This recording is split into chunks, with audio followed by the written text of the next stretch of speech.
Alright, in this video what we're going to do is what is called the combined gas law. And what we're going to do is I'm actually going to give you sort of a shortcut. Here's what we've learned in the last few days in chemistry. P1V1 equals P2V2. That was Boyle's law. V1 over T1 equals V2 over T2. That was Charles's law. Quick reminder, temperature's constant here, it's not in the formula.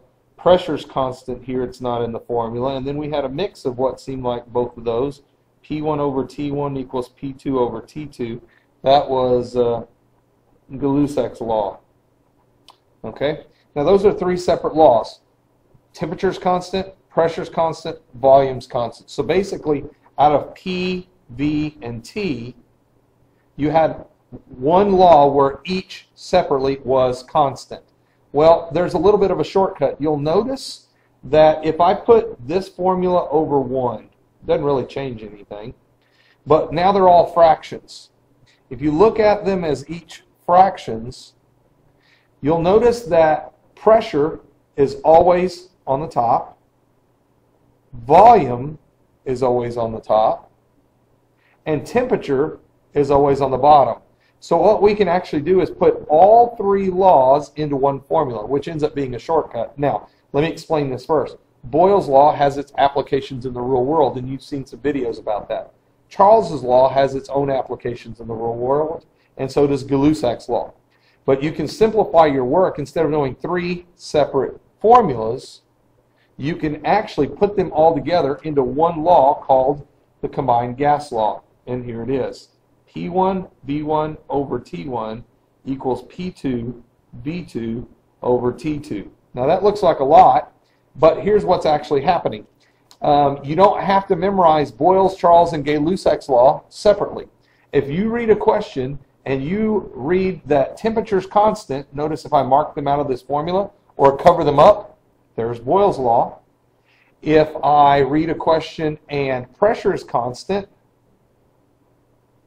there's Charles's law.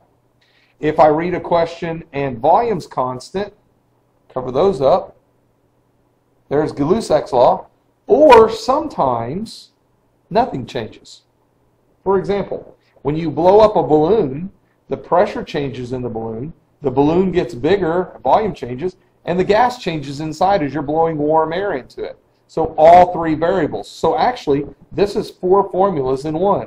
It's Boyle's, Charles, Gay-Lussac's, all together, or the combined gas law. So let's do an example real quick. A gas has a pressure of 1.6 atmospheres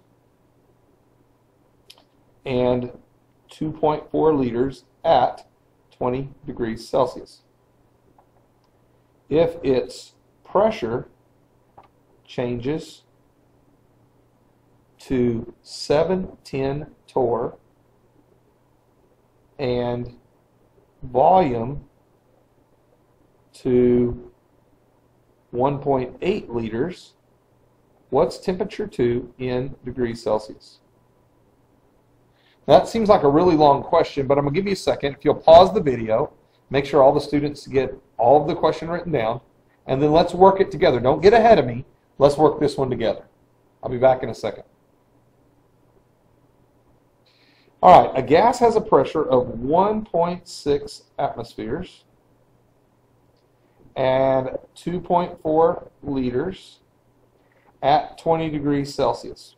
Now notice, I have the formula. I'm plugging the numbers where they go. Be very careful. Plug the numbers where they go. If the pressure changes to 710 torr, that should be an error to you or kick off a red flag. They don't match. I'm going to have to fix that. And the volume changes to 1.8 liters. Notice those match. So I don't have to do anything. Their units match. What is temperature 2 in degrees Celsius? So I'm going to erase the question and we're going to work it out. So they want to know degrees Celsius. Okay, there's my X. Couple of things. I cannot use this number. It still has to be in Kelvin. So 20 degrees Celsius plus 273.15 equals 293.15 Kelvin. So 293.15 Kelvin goes right there. All right, so I know that math. That's pretty easy. Now I've got to change one of the others. I'm going to change 710 torr to atmospheres. Doesn't matter which one, I just chose one. Torr to atmospheres. Atmospheres is 1, torr is 760. Remember, torr and millimeters of mercury are the same thing. So 710 times 1 divided by 760 is 0.93. So this is 0.93 atmospheres. So I'm going to erase this because I ran out of room. 0.93 ATM.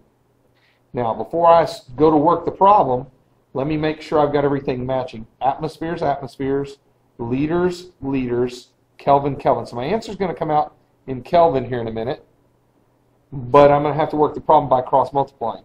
So let's do this. 1.6 times 2.4, 1.6 times 2.4 is 3.84 times x. That's those three right there, cross multiplying. 1.6 times 2.4.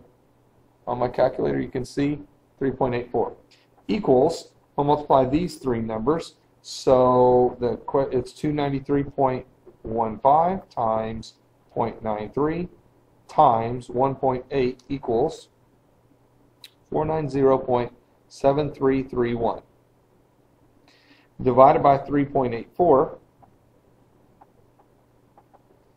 and so I'm going to divide that by 3.84, and my answer is 127.79. We go 2 decimals, so that'd be 795, that'd be 0.80.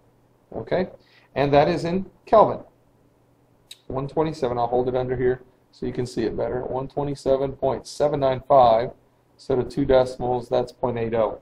And it wants degrees Celsius, so I'm going to subtract 273.15. Move that up a little bit.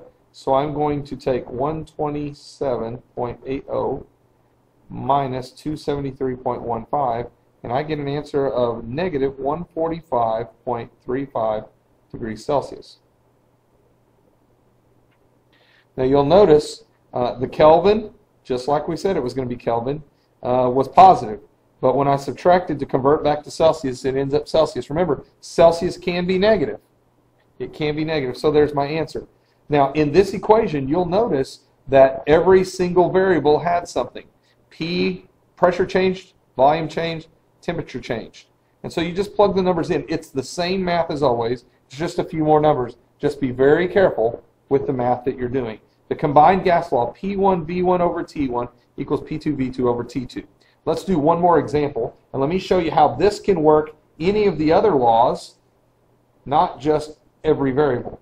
So let's go back to it. P1V1 over T1 equals P2V2 over T2. Let's work a problem real quick. One more. A gas has a pressure of 2.1 atmospheres at 630 milliliters. If volume changes to 1.3 liters, what is pressure 2 in kPa? Oops, and that runs off the screen a little bit.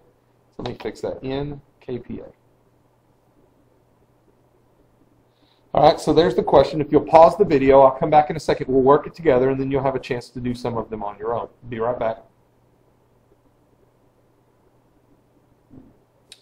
Alright, when you read the question, I write the formula. P1V1 over T1 equals P2V2 over T2. Remember, you don't have to remember Boyle's, Charles, and Gay-Lussac's law separately anymore. They're all inside this same formula. A gas has a pressure of 2.1 atmospheres at 630 milliliters. Very, very important. Check this out. I have to put the numbers in the right place. I have to know that atmospheres is pressure and milliliters is volume. If you accidentally plug that 630 down here where temperature is, you'll never get it right. So you have to be careful. If its volume changes to 1.3 liters, what's its pressure? Now notice, as you read the question, there's something missing. You'll notice it doesn't say anything about temperature. That means it's constant. It didn't change. The question is telling you pressure changed, volume changed, temperature didn't. So here's what we're going to do. We're just going to mark temperature out of the formula and we have the correct formula we need. Boyle's law, P1V1 equals P2V2. So I'm ready to work the question. So I'm going to take the question out, and let's work it. So there's my equal sign. The question asks for pressure in kilopascals. Now, that's not in kilopascals. So when I work the problem, it's going to be in atmospheres. You'll also notice this doesn't match. 630 milliliters is not in liters. Well, I have to fix that. Easy fix is back the decimal up 3 spots, and that's in liters. So I'm going to go ahead, back that up 3 spots. 0.630 milliliters now becomes liters. So that's an easy fix. So those now match. So just backing it up 3 spots. Liters and liters, I'm going to come out in atmospheres. Now, this is a point where you have a choice. I can either change it before or get my answer and change it at the end. I'm going to work it the way it is and then change it at the end. You'll get the same answer. So basically I have 2.1 times 0.630 equals x times 1.3. All I did was leave the units out. 1.3 I have to divide by so that x is alone, 1.3, and then I grab my calculator. 2.1 times 0.630 equals, divided by 1.3, I get an answer of 1.02. 1.02, what units? Liters match liters, 1.02 atmospheres, because atmospheres is on the left, atmospheres is on the right. Now remember, what you learned in your other videos, if one value goes up, the other one goes down. In Boyle's law, they're opposites. So if volume was going up, pressure is going to go down. That is a logical answer for what's going on. Now the question asks for kilopascals, so all I need to do is change it to kilopascals. 1 atmosphere is 101.3 kilopascals. That's something we've been doing since Boyle's law. So I'm going to take 1.02 times 101.3. There's my answer on my calculator, 103.33 kPa. And that's how you use the combined gas law. In combined gas law, which is P1V1 over T1 equals P2V2 over T2, you can have some of the variables and something's constant. In this case, temperature wasn't in the question, so we marked it out. You could have a question where pressure is constant, it would be marked out, or volume, but only one thing's going to be constant. Or, like the first example, nothing's constant. You plug all the numbers in and solve. This is how you use the combined gas law. Next, you're going to try using this on the worksheet labeled combined gas law. Be careful with your units. Make sure they match. Plug them into the formula and see if you can get them. Keep up the good work.